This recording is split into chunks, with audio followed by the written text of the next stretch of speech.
Welcome to episode 17 of the Head in the Clouds video series. I am Ken Hartman, a SANS certified instructor and content creator for the SANS Cloud Security curriculum. Today's episode is titled Introducing AWS CloudShell, Get Working Faster. Today we have a guest contributor, Shaun McCullough. Shaun is a good friend and fellow SANS instructor, and it's my pleasure to introduce him to you all. Ken, thank you so much. I'm going to talk about the AWS CloudShell. This is a tool or a service that Amazon released not too long ago. Azure has one very much similar to it. And the whole goal of this thing is to allow you to run commands in the AWS environment without having to spin up a virtual machine and log into the virtual machine and do it from there. Now, I'm not talking about logging or running commands on, let's say, my EC2. I have a Minecraft server here. I'm not talking about logging into the EC2 and running commands on the computer. I'm talking about doing things like, hey, query and tell me all of my EC2s that are in the environment, or create an S3 bucket. These are the management console things. Before, if I wanted to do that, I would have to create a virtual machine, log into it. I would have to use AWS workspaces. Or maybe I have created a key and I have a long-running permission, and that key material is installed on my home computer. And I've used AWS Configure to add the key information. That's creating and pre-provisioning infrastructure, which is great for some cases. But if I want to just run really quick commands, or I don't do it very often, I may not want to spin up all that virtual machine. And that's what CloudShell comes in and does.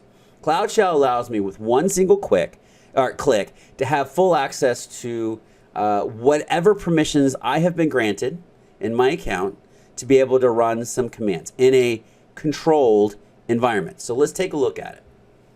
So we're going to click this icon right here. If you hover over it, it says CloudShell. And that is going to start spinning up the CloudShell environment. Now, the welcome screen tells me that there are some pre-installed tools like the CLI, Python, nodes there. I get 1 gigabyte of free storage per region, okay? I'm not paying for this service. I'm not paying Lambda or virtual machine compute cycles. I'm getting this for free, but it is limited. So here we'll hit close and just move on. Here is my terminal. Now, I have a shell like I would be if I had SSH into a computer, but I'm running on some kind of compute system that AWS has provided. I don't have access to it from the outside. If I go over here and I go to EC2 and I open up my EC2s, I don't have access to this thing that I'm using, this CloudShell. It's only right here inside this construct of this window. So I'm going to do an ls. I don't have any files other than this basic repository. I'm running as CloudShell-user. That's who I am. And I can see that I'm the only user. There's also a lost and found, but I'm the only user. This is just for me. So I've logged into this account. I have a certain number of privileges in this account. It's actually admin for this particular case. And so those admin privileges, that identity access management privileges, has been applied to this console. So I can do everything here that I could do if I was clicking through the GUI. Now, I usually would use this if I was going to run some kind of AWS CLI command. So I do AWS version. You can see that AWS is installed, which is really nice. May not be the most up-to-date version, but you can update it. We'll talk about that in a second. I also have JQ. So if I want to do some really cool stuff like Ken talked about in an earlier episode of Head in the Clouds, I have JQ plus Node plus Python. Oh, Python also version 3, I believe. Yes, version 3. So I have some tools here. We'll click over. I'll have these links in the show notes, but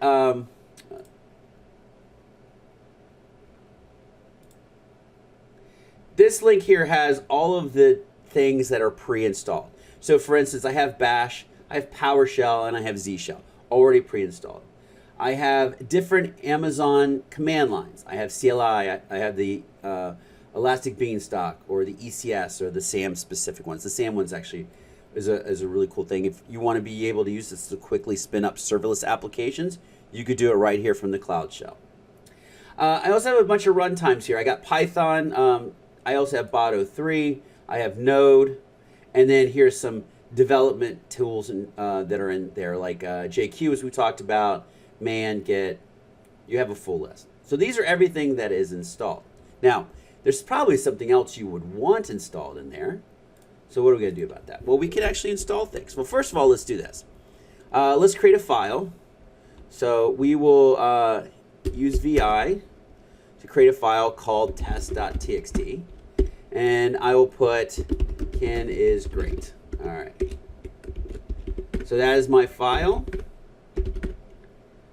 And to make it easier, you can see that that file has been created, test.txt. So I have that in my environment. I can also install things. So let's do an installation of Nano. So I would use sudo. Let me clear it out so it looks better.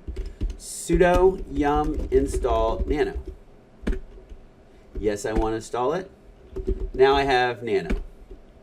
So I have some programs. So I can install things in this environment. I have up to a gig to play with. As I mentioned before, I can use this to run commands. AWS EC2 describe instances. Great, so I can actually run commands. So we have that. So really cool. All right, here's some other nice little features I have with this. I have a single screen here, but maybe I'm running, tail. I want a tail, and I'm going to continuously monitor something, and then I want to run some other commands as this instance. I can do actions, and I can hit new tab. So you can see I can clip between my tabs here. That's pretty interesting. I can also split my tabs, so I can have them both open at the same time. I can set some features like whether I want it light and dark, all those kind of nice features. I also can upload or download files directly to the shell. So if I have scripts locally, I can get them into this environment without having to do a big copy and paste situation. All right, so in my other shell that I opened up, I still have Nano because that environment has been kept. What I'm going to do is I'm going to actually just close it. So I'm going to close the session. So I'm going to go through and I'm going to do some other things in the GUI, and I want to go back and open the session up. I click my icon again, and I have a new session. Really quick. It came up really quickly. Let me do an ls. Look at there. There's my test.txt, and I still have Nano. So that's great. So what I installed before is still there. Actually, the compute that's running behind it, which I'm sure it's some kind of container, is up and alive. I can restart it. I can go to actions, and I can do restart shell. It's going to disconnect me from all of my open sessions. I'm not going to show that again. It's going to rebuild or rerun the container, which will take about 30 seconds.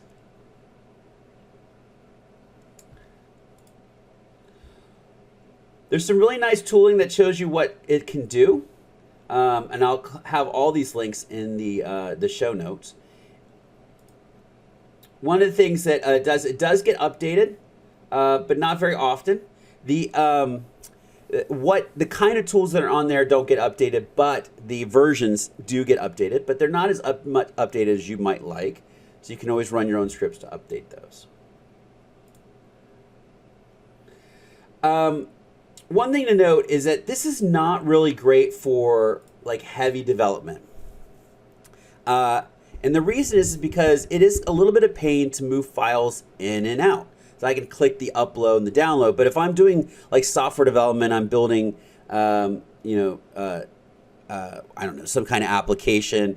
I can run Node, sure, but I don't have all of the great IDE and other tools that I might be interested in inside of this environment. A developer is usually very highly customized. this gets a little clunky. It's also kind of slow, and you can see that it takes about 30 seconds for the environment to be started up for the first time anyways.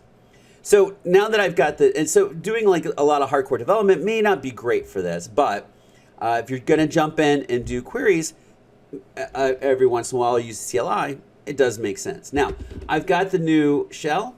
I'm gonna hit clear and I'm gonna do ls. Look, my file is still there. But nano is not. Very interesting. So I do have files, but things that I have installed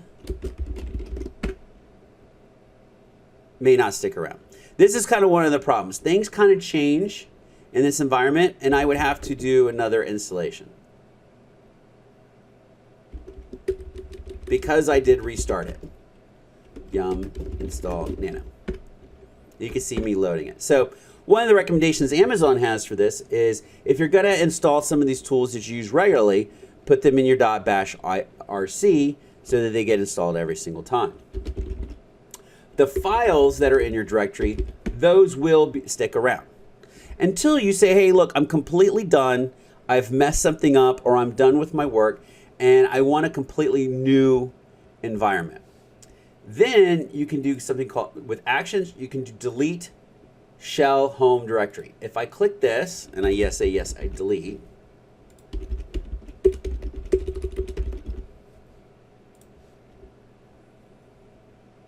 I'm going to get a new environment.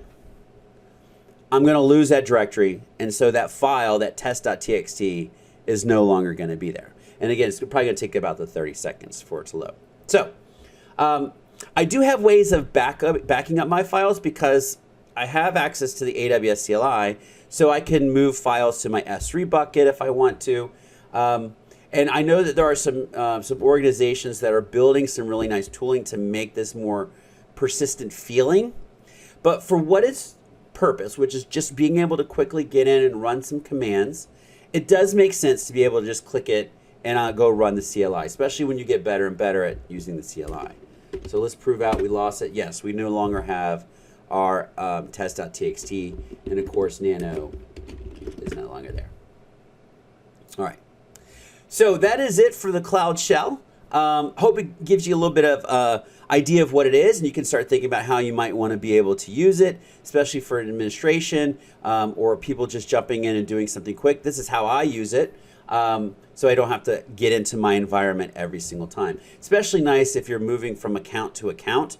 You don't have to kind of manage those account accesses in your local environment. You can just click to a new GUI or new console, and then being able to click the button.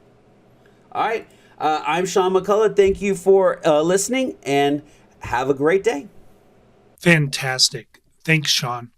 If you have thoughts or comments on today's episode, feel free to chime in on the comments for this YouTube video. If you appreciate this video and want to see more like it, be sure to give it a thumbs up. Stay tuned for another installment of Head in the Clouds as announcements of new episodes are made on the SANS Cloud Security Twitter feed. Meanwhile, be sure to check out the other great videos on the SANS Cloud Security YouTube channel. Take care.